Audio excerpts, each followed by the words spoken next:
Welcome back to GB News Saturday with me, Dawn Neesom, on your TV, online and on digital radio. Now, for the first time ever, I find this quite a shocking story, for the first time ever, daily marijuana use has surpassed alcohol consumption in the US.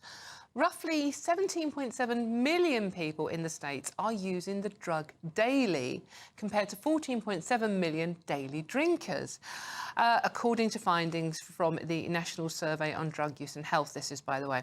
Now, pro-weed advocates argue the shift of benefit to the nation's health.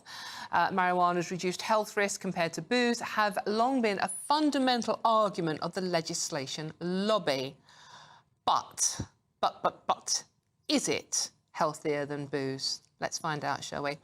Joining me now is Chief Executive of the Nighttime Industry Association, Michael Kill, and the President of Clear Cannabis Law Reform, Peter Reynolds. Thank you so much for joining me this afternoon, gentlemen. Now, the other part of this story, we discussed what's happening in America, but Gen Z, which is the generation born between 1997 and 2012 in the UK, 63% of them believe that cannabis should be legal and you should be able to buy it on the high street, pretty much like you can go to, your local corner shop and buy a bottle of wine if you want to.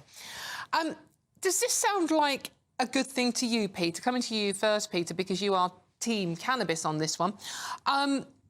Should we actually now consider legalising cannabis? Definitely. There are only benefits to be gained from it. The reason I think this consumption of cannabis has bypassed alcohol in the States is because when you make it available for adults on a legal basis, they choose a safer, healthier product that they don't find as debilitating, that doesn't interfere with the rest of their life in the way that alcohol can. I'm not against alcohol. I enjoy a drink myself. But there's no doubt that cannabis is a healthier, safer option. And that explains really why the main opponents of cannabis legalization for many years, apart from, of course, the organized crime gangs who sell it, the main opponents have been the alcohol industry. Now, obviously, cannabis has been legalised in the States, in not all states, obviously. I think about half of them, isn't it? And that has led to more people taking the drug up. So I'm coming to you now, Michael. You're team alcohol on this one, if I can put it like that. Now, you make it more available, more people surely will be tempted to use it. If you can go and get it in your local corner shop with, like, your bottle of wine or your 4-pack of beer to watch the football with, will more people be tempted to use it? And is that something we should be worried about? I think that the reality is the market shift will dictate what sort of happens moving forward. I think for a long time, our industry and, we're very aware that there needs to be a change in the approach to drugs, particularly cannabis. When you talk about the Misuse of Drugs Act and things like that, that's 50 years old. Things have moved on.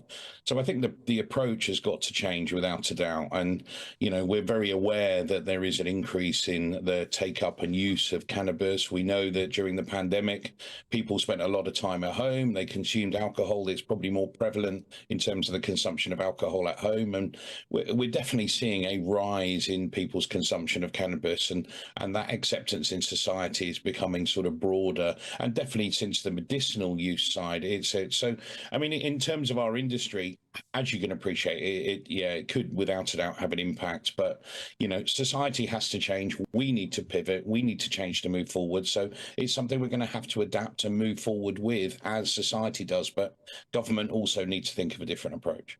The argument goes that if you do legalise it in some way for recreational use, we're not talking about dealing, we're talking about recreational use here, it will take the criminal element out of it. Peter, is that a fair argument? That is the most important argument at all. Bad drugs policy, the bad drugs policy that we've suffered under for nearly 100 years now, drives crime and violence. It is the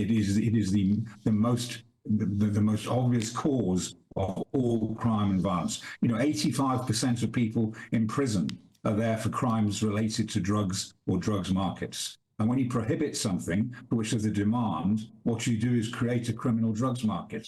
And yet all our politicians can come up with is these stupid lines about being tough on drugs. They're not tough on drugs at all. In fact, the way the policy runs at the moment is it actually supports the gangsters' business model.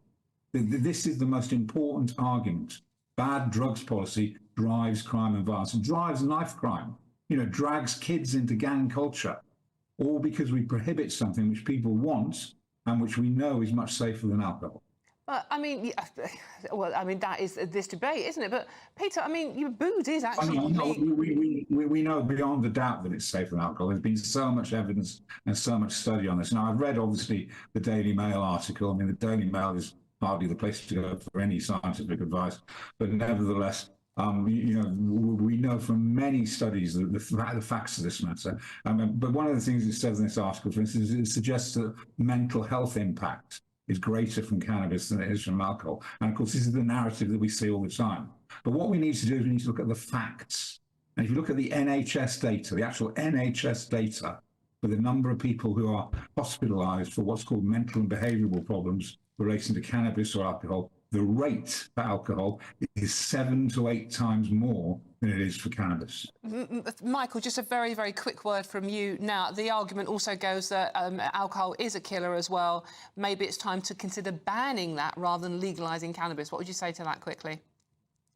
I don't think it's about manning. I mean, listen, we need to be treated like adults, and in many respects, people have their own choices, whether it be alcohol, whether it be cannabis. Peter, the evolution in terms of people's awareness of their health environments is much greater. We see premiumization, we see less drinking. 25% of people are taking up no or low alcohol products. So the reality is people are savvy. Let's start treating people like adults and understand they have these choices, and start to work towards harm reduction in a way that makes people aware and educates people at a much younger age. But give them the choices. Let's look at reform that is going to capture the challenges in terms of excess, but also allows people the opportunity to make their own decision. Gentlemen, we have to leave it there. Michael Kill and Peter Reynolds, thank you very much. I'm Dawn Neesom. This is GB News Saturday. Lots more coming up on today's show. But first, the all-important weather with Greg Dewhurst.